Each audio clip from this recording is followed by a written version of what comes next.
Hello everyone and welcome to my channel, BOD Personalized.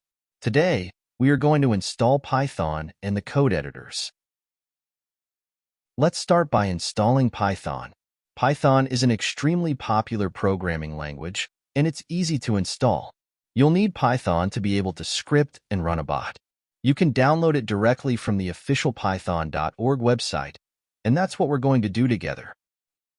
So you're looking for Python. We go to python.org. Very well. And then we go to the download page.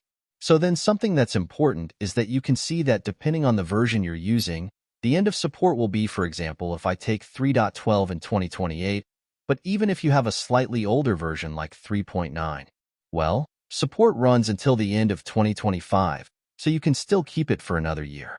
But then we'll press the latest version download to give it a try. Here we have the .exe we click on. A window will open. The most important thing is to click on this Add Python.exe to Path box because it will generate an environment variable.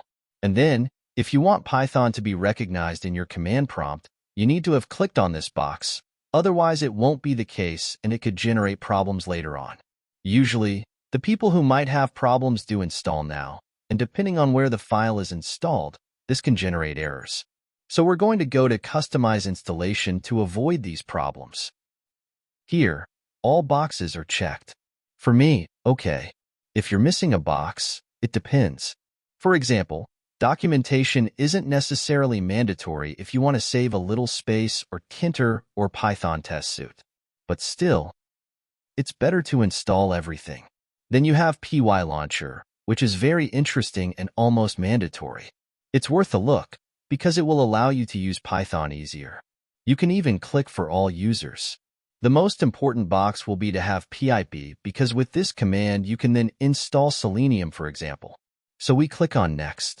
Then you click on Install Python 3.12 for all users so that everybody using the computer gets it. So you can see that the path has changed between the two, and then you keep all of this checked off. You click Install. Normally, the installation is going to be pretty quick, so you have to give authorization.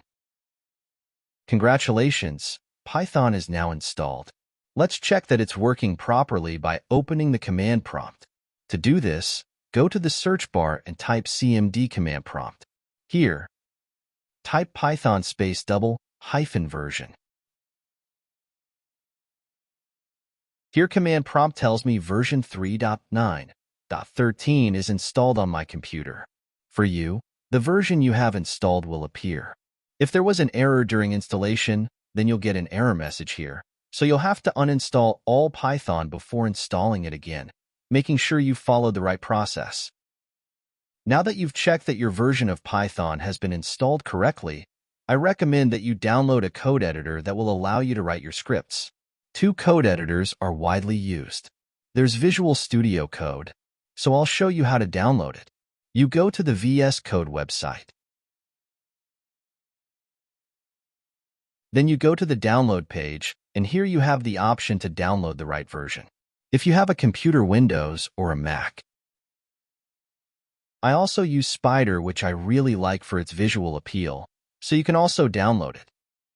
Join our community by subscribing to my channel, so you don't miss any of my future tutorials and tips on automation with Python. Your support is essential, so if you enjoyed this video, a like would be really appreciated. I look forward to reading your ideas in the comments on what topics you'd like to see covered in future videos. Thank you for watching this video.